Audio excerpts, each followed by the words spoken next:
Everyone knew I loved Claire Sterling. Loved her down to the bone. From awkward kids to restless young adults. My greatest joy was being in her orbit. Even when she was cold, I never flinched. To everyone else, I was the devoted puppy dog, the guy who would do anything for her. It all started with an understanding between our families, the Bishops and the Sterlings, an arrangement made when we were practically still in diapers. She was always meant to be my fiancée. This pact didn't just tie us together. It fused our families, making them allies in the boardroom and beyond. Finally, I got what I always wanted. I married Claire Sterling. I thought it was the beginning of my life. Instead, it was a death sentence. After we were married, I discovered she was keeping a lover on the side. Worse, they were plotting together, scheming to dismantle my life and bleed my assets dry, one calculated move at a time. The history we shared, the bond forged since childhood, proved terrifyingly fragile in the face of greed. It shattered completely. In that moment, my love died. Every ounce of trust and affection evaporated into nothing. From then on, my world had only one focus: the Sterling Corporation. It was her greatest strength, her ultimate vulnerability, and it was now my target. Goodbye, my wife. The love I once felt is ash. I will never give you another chance to hurt me, and I will never, ever give you the chance to regret it. One late at night, my phone screen lit up, casting a pale glow in the dark room. A new message. Leo, something came up at work. I have to fly out to Lake Geneva for a bit. I'll be back before you know it. Love you. It was from Claire. I stared at the message, my thumb tracing the outline of the screen. A bitter, self-mocking smile touched my lips. Before I could even process the manufactured warmth of her words, I saw her shadow slip out the front door and into the waiting town car. The vehicle vanished into the night, heading for the highway north. For the past year, this had become our routine. Nearly every week, she'd race off to Lake Geneva, always under the guise of a business trip. In the beginning, I'd clung to a desperate hope, making excuses for her. But now, the truth was a bitter winter wind, tearing my last illusions to shreds. I stood motionless before the floor-to-ceiling window, the cherry of my cigarette glowing in the darkness. The smoke swirled around me, blurring the city lights into a hazy watercolor. I took a long drag, the acrid taste filling my lungs, but it couldn't numb the gaping wound in my chest. Only the slight tremor in my hand betrayed the storm raging inside me. My assistant stood silently nearby, saying nothing. The briefcase in his hand was heavy with files, each page a meticulously documented piece of Claire's betrayal. And did her parents know? Of course they did. They just chose to look the other way, maybe even tacitly encouraged it. In their eyes, I was just a pawn in the Bishop family's game, a son with no inheritance rights, a negligible piece on the board. 20 years of devotion, all for this cold, calculated betrayal. To say it didn't hurt would be a lie. I had given her my whole heart, and she had stomped on it without a second thought. We didn't have to end up here, but she chose the wrong path, and she would not like where it led. I let out a few short, cold laughs and turned to my assistant. My voice was low but steady. Good work. Keep going. This game was just getting started. A week later, Claire finally deigned to return. In those 7 days, it was as if I existed in a separate universe. Not a single phone call.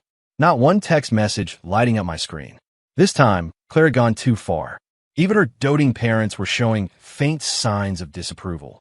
While it was true I had no claim to the Bishop family fortune, I was, for all intents and purposes, the family's younger son. In our world, appearances are everything. To maintain the crucial Bishop-Sterling alliance, a certain level of decorum was required. Claire's blatant disregard for it was starting to create fractures in that foundation. The Bishops were murmuring, and in response, my father-in-law arranged a family dinner as a gesture of apology. At dinner, Claire was radiant, but her father's expression was grim. He forced a smile as he beckoned me to the table. Leo, Claire's been buried in work lately and has neglected you. Please be understanding. I promise I'm going to have a serious talk with her. Here, let me pour you a drink. He paused, then added, we can't let a small thing like this damage the relationship between our families. I will give you a satisfactory answer. I raised my lips into a perfectly calibrated smile, nodded, and down a glass of whiskey in one smooth motion. Some things are better left unsaid. Some problems don't need to be dragged into the light. Claire's smile was just as forced. She knew keeping a lover was one thing, something done in shadows, but getting caught was a cardinal sin. She had overplayed her hand, and the Bishop family's pride was not something to be trifled with. Her recklessness had already cost her family dearly. The Bishops had quietly canceled several key joint ventures, resulting in losses easily north of $100 million. My father-in-law shot her a dark look. "Aren't you going to apologize?" he said, his voice cold. Claire turned to me, her lips curling into a semblance of an apology. The insincerity was so thick you could cut it with a knife. "Leo, I'm sorry. I was wrong. I was looking after Dylan, but I admit I handled it badly." When I said nothing, she continued, unfazed, weaving her web of flimsy excuses. "Dylan is Megan Vance's distant cousin. She asked me to look out for him, and you know how it is. I couldn't say no to my best friend. But don't worry," she went on. "It will never happen again. Dylan is moving abroad next month. After that, I'll devote myself completely to you. Leo, you know I love you." 3 years ago, Dylan Ryder had entered our lives, and he'd been a chasm between Claire and me ever since. It wasn't that I hadn't tried to save our marriage. My love for Claire had taken root in childhood and grown for 2 decades. But reality had crushed that love again and again. Every effort I made was like throwing stones into the ocean. No sound, no ripple, nothing. I had to admit, when a woman's heart turns to ice, the cold is absolute. Hearing that Dylan was supposedly leaving the country, my in-laws finally managed genuine smiles. They laughed, trying to sweep the past year's ugliness under the rug and steer everything back to normal. "You hear that, Leo? Claire still has you in her heart. Once Dylan is gone, you two can settle down and live a quiet life. Time to start thinking about a baby. It's bad form to refuse an olive branch." I played along, smiling as I raised my glass and clinked it against theirs. On the surface, it was all peace and harmony. But everyone at that table knew what had happened over the last year. How could we possibly pretend it was nothing? "Claire, do you really think sending Dylan away will solve everything?" I laughed at myself, my face a mask of concern as I carefully placed a piece of steak on her plate. "Claire, you must be exhausted from all the travel. Where is Dylan planning to study abroad? Does he need any help from my end?" I asked, my voice dripping with false sincerity. "Maybe we should have him move to Chicago. It would save you the trouble of running back and forth. It hurts me to see you so worn out." My concern made the smile freeze on Claire's face. My father-in-law and mother-in-law shifted awkwardly in their seats. This was the consequence of their indulgence, wasn't it? I was merely playing the part they wanted, maintaining the fragile peace. I was done with the Sterlings. All of them. Now I was just waiting for the right moment. The Sterling Corporation was a tempting prize, a cake anyone would want a piece of. Leo, that won't be necessary," Claire stammered. "Dylan is used to Lake Geneva, and he's leaving soon anyway. No need to uproot him." She pushed her chair back. "I'm a little tired. I think I'll go upstairs and rest. After he's gone, I promise I'll make it up to you." "I'm sorry." She started to leave, but before she reached the dining room door, her father's angry voice stopped her cold. "Sit down. This is a family dinner. What does it look like for you to leave early? This is your mess to begin with. If you walk out that door, you are no longer my daughter." Defeated, Claire slumped back into her seat. Lately, the internal power struggles at Sterling Corp had intensified. After giving birth to Claire, her mother had been unable to have more children. So, her father brought home the illegitimate son he'd kept hidden for years and gave him a senior position at the company. Claire's position as heir was suddenly precarious. The pressure was immense. One wrong move, and the Sterling Empire would fall into someone else's hands. After the charade of a dinner finally ended, Claire and I walked back to our bedroom arm in arm, the picture of a loving couple. Under the watchful eyes of her parents, we were seamless.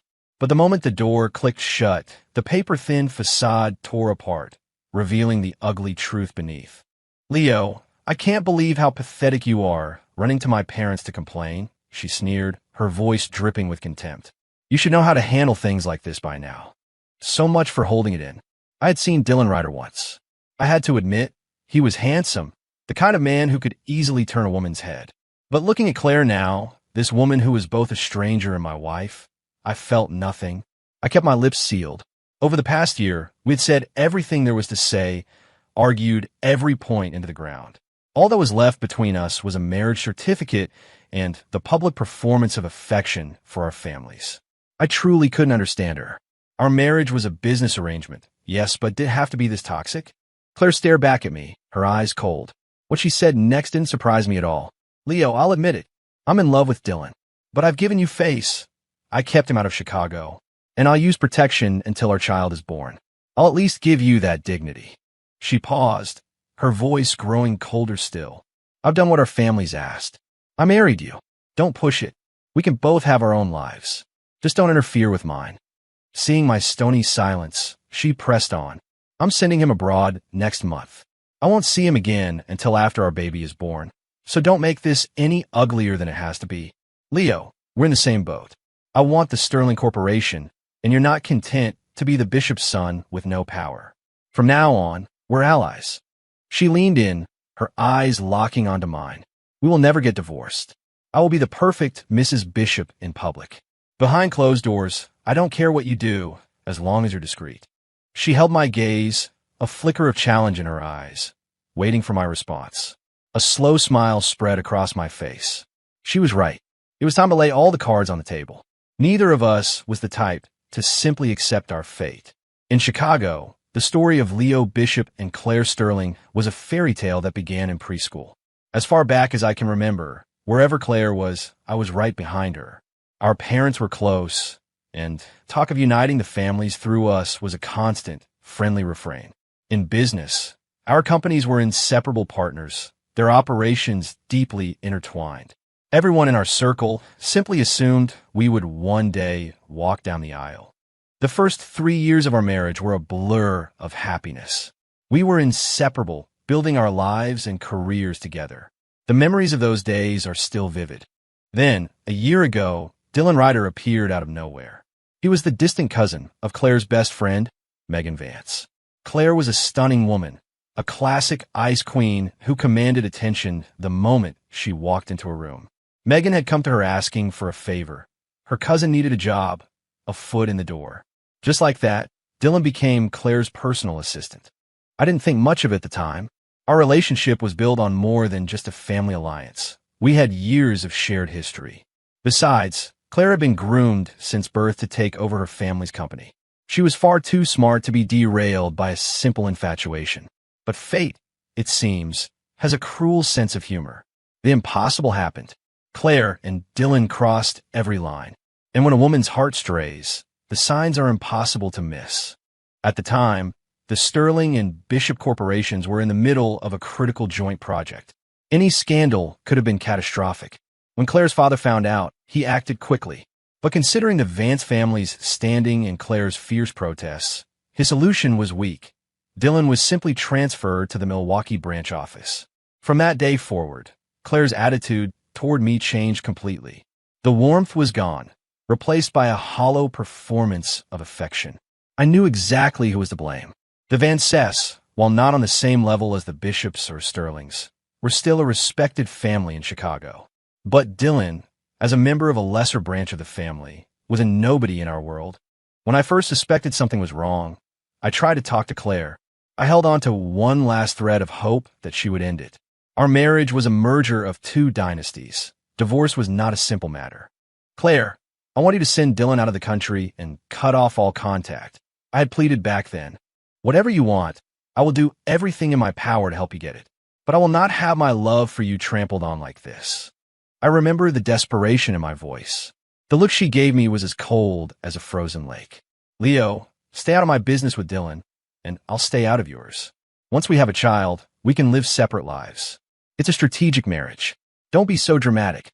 She added, I will fulfill my duties as Mrs. Bishop.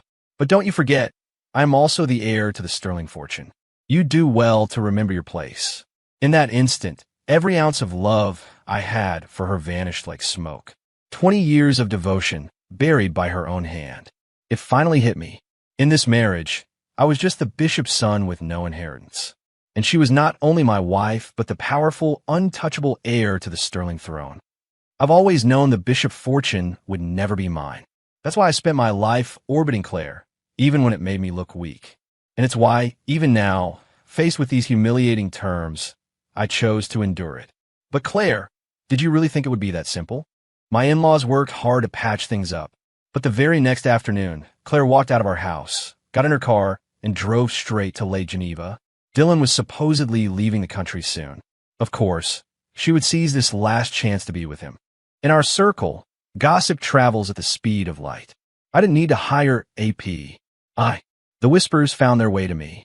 Claire and Dylan were supposedly inseparable, acting like a couple on a romantic getaway.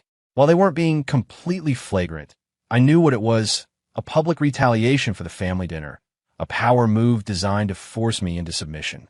If it weren't for the tangled business dealings between our families, I have no doubt she would have thrown me out long ago. But none of it mattered anymore. I no longer wanted the woman she had become. As for the future, well, who can ever really say? Claire's recent behavior was so egregious that even my assistant couldn't hide his frustration. "Mr. Bishop, are you just going to let this happen? If this continues, you're going to become a laughingstock." A laughingstock? As if I didn't know. But I couldn't let it get to me. I remained calm, continuing with my work as if I weren't the man being publicly cuckolded. Seeing the indignation on my assistant's face, I almost smiled.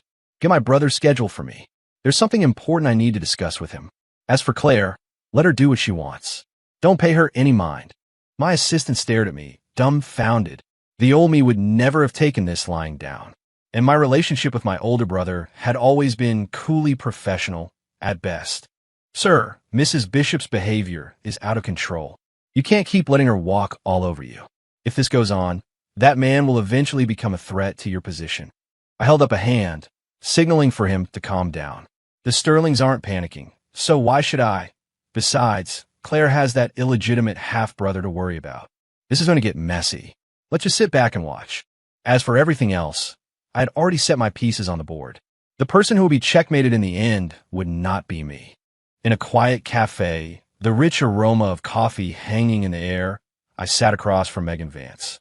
She was hunched slightly, her hands twisting nervously in her lap. Her discomfort was palpable. I leaned back, my own hands steepled, a playful smile on my face as I studied her. There was no trace of the anger of a betrayed husband. The air between us was tense. After all, the entire messy drama between Claire and me had started with her.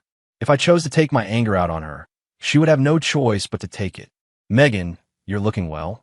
I began, my tone light and conversational. "How are the preparations for Dylan's trip abroad coming along? Need any help?" Her head snapped down, but not before I caught the flash of surprise in her eyes. "Leo, about Dylan. I am so sorry," she said, her voice soft and trembling. "I just wanted Claire to help him out a little. I never imagined he would be so reckless and cause such a mess. I truly apologize." She put on a convincing show of a fragile, innocent woman, her body quivering slightly. I had to suppress a laugh. We all moved in the same circles. We all knew who was who. Megan Vance was one of the heirs to her family's fortune. This damsel in distress act was insulting. "Megan, don't insult my intelligence by pretending I don't know what the Vance family is playing at," I said, my smile vanishing. My gaze sharpened, pinning her in place. "But let me ask you, do you really think the Bishop family will just swallow this and let you get away with it?" The color drained from her face. In that moment, she must have remembered that while the Vances were wealthy, they were new money. Compared to the old, established power of the Bishops, they were nothing. Megan had been leveraging her friendship with Claire to stir the pot, hoping to fish for benefits in the ensuing chaos. After a long silence, she finally looked up, her face ashen. "What do you want, Leo?" she whispered, her voice shaking. I could see the panic in her eyes.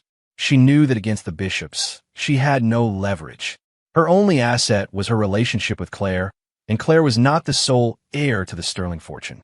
I took a sip of my black coffee, savoring the bitter, unadulterated taste as it slid down my throat. My calm demeanor seemed to unravel her completely. She opened her mouth to speak several times, but the words wouldn't come. "Megan, I know your whole plan," I said, placing the cup down deliberately. "I'm not going to interfere. You and Claire can proceed as you intended. However," I continued, If the Vance family wants to maintain its current standing, you will listen to me. There are some things I need you to do." Her face grew even paler, as if she knew what was coming. Looking at her, I couldn't help but think what a poor choice of an ally Claire had made. I pushed a manila envelope across the table. "Open it." Her hands trembled as she unfastened the clasp. She only had a glance at the first few pages before all the blood left her face. She looked up at me, her eyes wide with terror. "Leo, you can't." I laughed, a dry, humorless sound. So now she was scared. "Megan, Claire's husband will only ever be me. You have one choice to make. I suggest you make the right one." For an entire month, Claire never came home. I didn't care. As for Dylan, he didn't go abroad as promised. The Vance family hosted a lavish gala to thank their business partners. I had other commitments and arrived late. As I stepped into the grand ballroom, the glittering chandeliers and the hum of conversation washed over me. But my eyes immediately locked on a familiar sight: Dylan Ryder, standing proudly by Claire's side, acting as her date. They stood so close, a silent wall around them that no one else could penetrate. My expression remained neutral. I walked calmly toward them. On my way, I plucked a glass of red wine from a passing waiter's tray. Without breaking stride, I reached them and flung the entire contents of the glass into Dylan's face. "You!" Dylan exploded, his handsome face contorting with rage. He never imagined I would humiliate him so publicly, but I was done indulging him. When he and Claire were sneaking around, I had held my tongue, but now, parading around in the open, trying to trample on my name, on the Bishop family's name, my patience had run out. I followed the wine with a series of sharp, stinging slaps across his face. The pin-up fury of the past year finally had an outlet. Did he really think Leo Bishop was some pushover he could mock without consequence? Before I could do more, Claire reacted, jumping in front of Dylan and glaring at me. "Leo, have you lost your mind? What the hell do you think you're doing? This is the Van Cess party." I stopped, a contemptuous sneer on my face. "Claire, haven't I given you enough rope? What you take my family for? You are shameless." If she was done with decency, then so was I. Claire seemed to realize the gravity of the situation. The entire ballroom had fallen silent, all eyes on us. Still, she was too proud to back down. Not that it mattered. From this moment on, I was changing the rules of the game. Dylan, however, was still a fool.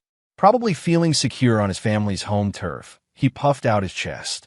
"Mr. Bishop, for Claire's sake, I'll overlook this. But I suggest you stay out of our business. I'm her assistant. Is there a problem with me escorting her to a party? If anything, your behavior is a disgrace to the Bishop name." He then turned to Claire, his eyes filled with a look of adoration. At his words, a murmur went through the crowd. Everyone there knew about their affair. It was an open secret. As long as it was kept reasonably quiet, people looked the other way. But to be caught by the husband and still act this arrogantly was unheard of. More importantly, the Bishop family's influence was at its peak. Whether I had inheritance rights or not, I represented their name. "Leo," Dylan already explained. Claire finally said, her voice tight. "He's just my assistant, here with me for a work event. Stop projecting your filthy thoughts onto me. Now apologize to Dylan. We can talk about the rest when we get home." Her explanation was worse than silence. I snorted with derision. "Apologize, fine. Tell him to get on his knees, and I'll apologize." The words made Claire's face turn white with rage. Ignoring them both, I turned and walked directly toward her illegitimate half-brother, who was standing across the room. "She want to play games? Fine. Two could play." Seeing my move, Claire's eyes narrowed, her expression unreadable. She had no grounds to stop me. She could only watch as I greeted her brother with a wide smile, engaging him in a friendly conversation. People always have to pay a price for their arrogance. Claire Sterling, once the untouchable heir, I would never give her the chance to feel regret. This war she started would end with my victory. The scene at the party spread through Chicago's elite circles like wildfire. Claire's reckless behavior had finally backfired, making her the butt of every joke. In the aftermath, the partnership between the Bishop and Sterling corporations ground to a halt. My in-laws were frantic. The Bishop side was non-committal, neither refusing to cooperate nor moving projects forward, simply letting everything stall. They knew exactly who was to blame. With no other options, the old couple had to come to me. The public fight had created a deep rift between the two families, and I had long since moved out of the home I once shared with Claire. I couldn't stand being surrounded by her things. It felt like being coated in filth. Now, there were betting pools on when Claire and I would finally divorce. Our marriage had become cheap entertainment. Leo, about this whole situation. My father-in-law began, sitting across from me, his expression pained. He knew he had failed to deliver on his promise to send Dylan away, and this was the result. I smiled, a slow, deliberate expression. You know, sir, perhaps it's time for the Sterling Corporation to consider a new heir. Your son seems quite capable, don't you think? He hesitated, a flicker of conflict in his eyes. This was a monumental decision, one that would shape the future of his company, and his wife, Claire's mother, would be fiercely opposed. But the Bishop partnership was a project years in the making. It was crucial for Sterling Corp's survival. After a long, agonizing silence, he finally gritted his teeth and nodded. The news sent shockwaves through the business community. And, as expected, the Bishop Sterling contracts were signed shortly after. It didn't take long for Claire to show up at my door. Her face was a thundercloud, her jaw clenched. At least this time, she had the sense not to bring Dylan with her. "Where's your assistant today, Miss Sterling?" "How surprising," I said, my voice laced with sarcasm. A flash of anger crossed her face, but she quickly suppressed it. She knew she was here to beg, not to fight. "Dylan is preparing to go abroad," she said, her voice strained. "What happened the other night? I admit my judgment was poor, but there were reasons he couldn't leave on schedule." The once proud, untouchable woman was now attempting a look of conciliation. "I came today to explain. We're husband and wife. There's no need to make things so ugly." I ignored her pathetic attempt, shifting into a more comfortable position on the sofa. "Miss Sterling," I said, a playful smile on my lips, "if this is about business, please get to the point. Otherwise, we have nothing to talk about. As for being husband and wife, you seem to have forgotten that for the past year. Let's not bring it up again." Her forced smile froze. After a long moment, she tried again. "Leo, about that incident, I cut her off with an impatient wave of my hand. "Enough. I don't want to hear a word you have to say. What? You humiliate me in public, and now you think a few soft words will get you your inheritance back. Who do you think you are? And what do you take me for?" Claire's attempt at a truce ended as disastrously as it began. Our relationship and the relationship between our families had hit rock bottom. Meddling in their line of succession was, admittedly, not my place as an outsider. But so what? If they wanted to continue working with the Bishops, they had to pay a price for their actions. Claire was their daughter, raised and educated by them. Dylan was the mess they had failed to clean up. Why should I let myself be their doormat just to protect their precious reputation? I knew my moves had pushed Claire into a corner, and a cornered animal is a dangerous one. She would never accept defeat. I settled in to watch the show. Sure enough, a week later, under immense pressure from the Bishop's side of the family, Claire came to me again. This time, her demeanor was completely different. Her voice was practically dripping with honey. "Leo, I was completely in the wrong before. I swear, Dylan is leaving next week. I promise you, I will never see him again. Okay." She paused, her eyes pleading. "From now on, we'll live our lives properly. I don't even want to be the Sterling heir anymore." I watched her, my face placid, a faint smile on my lips. I knew exactly what she was doing. She was about to make a major move, and to prevent any interference from my family, she needed to neutralize me first. "All right," I said slowly, "if you can keep your word, then perhaps we can go back to how things were." My response clearly pleased her. She lowered her gaze for a moment before looking up at me cautiously. "There's just one thing, Leo. Dylan wants to take a trip out west before he leaves, see the salt flats in Utah." She must have seen the skepticism in my eyes because she rushed to add, "My parents will be with us the whole time. I swear, I will not do anything to disrespect you." When I remained silent, a flicker of panic crossed her face, and she began to swear her loyalty. I watched her performance, a gentle smile fixed on my face.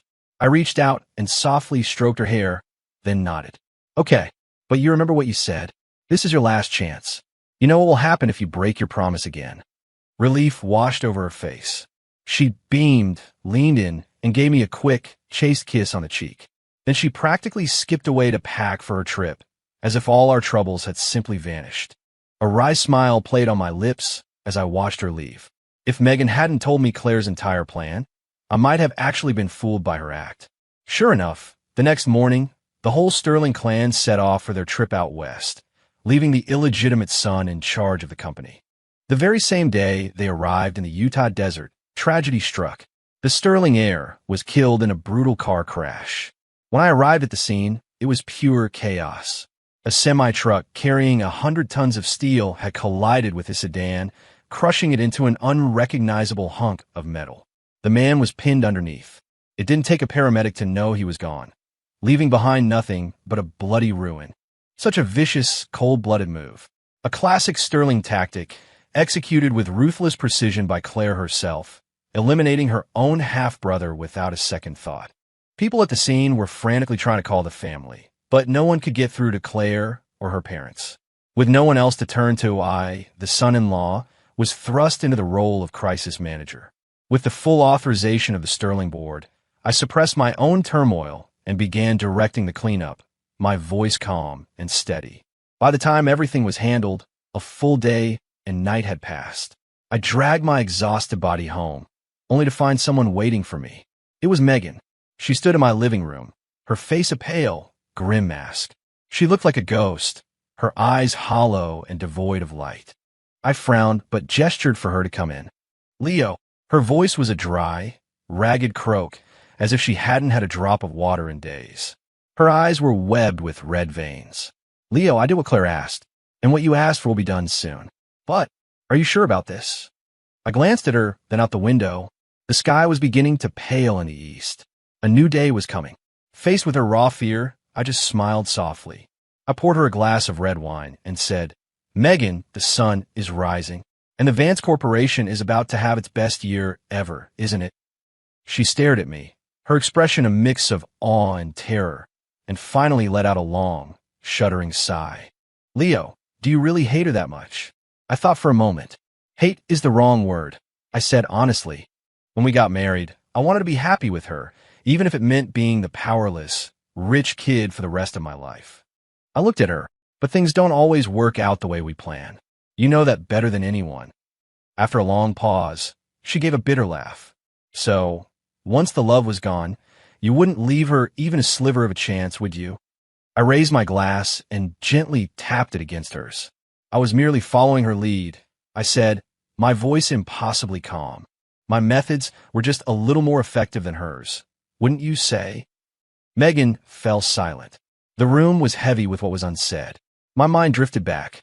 When Claire and Dylan first got together, I had done everything to try and win her back. 20 years of my life had been devoted to her. How could I just let go? How could I believe the person sleeping next to me was my enemy? Once, frantic with worry, I had driven all the way to Lake Geneva to bring her home. As I reached the door of the private club she was in, I heard her voice and Megan's from inside. Claire, are you sure about giving up on Leo? It's a shame. Yeah, that is you. And my cousin. His family isn't in your league. The Sterlings will never approve. Megan's voice was laced with concern. I froze, my hand on the doorknob. I needed to know why. Why would she throw away everything I'd given her? Then I heard Claire's cold, clear voice. What good is his adoration? The bishops are putting too much pressure on us. I know their game. They're just waiting for us to have a child, so they can absorb Sterling Corp. Completely. As for your cousin, she continued, I have no intention of marrying him. His only purpose is to help me get rid of my half-brother.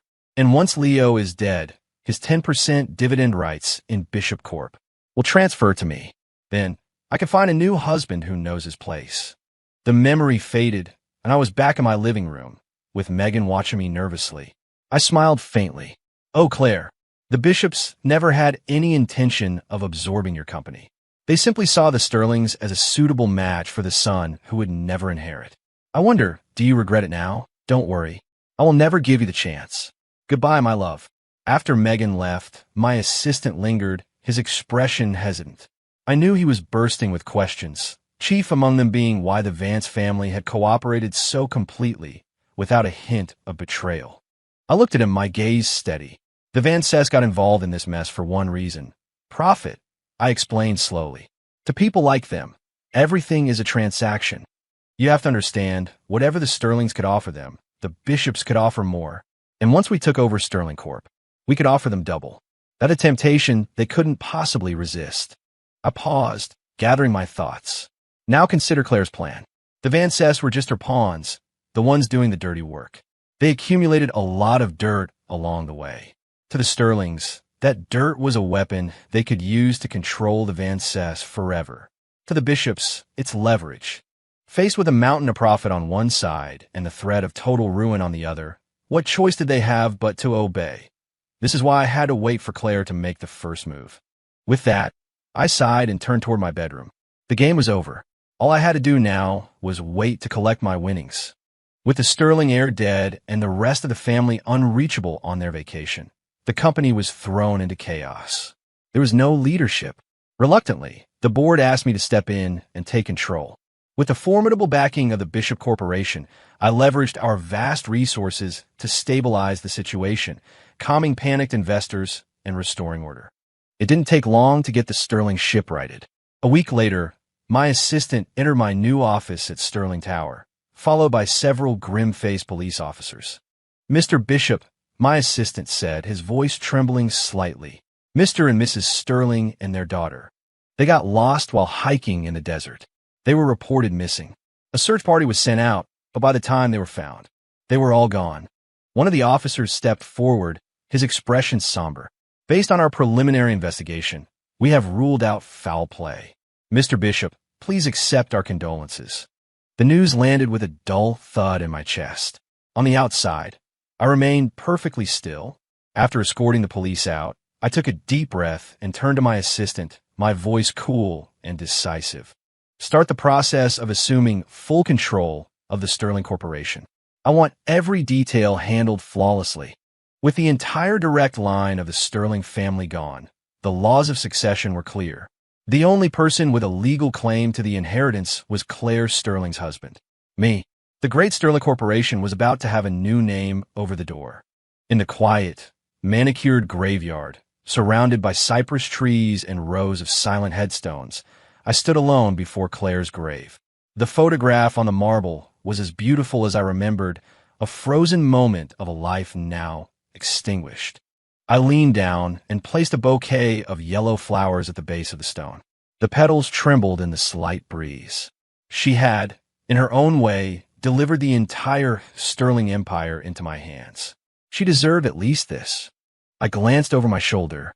My assistant had, as instructed, cleared the cemetery of all other visitors. It was just me and the person I was waiting for. Dressed in a severe black dress, Megan Vance stood silently behind me, looking small and nervous. "Leo," she whispered, her voice barely disturbing the silence. "I've done everything you asked.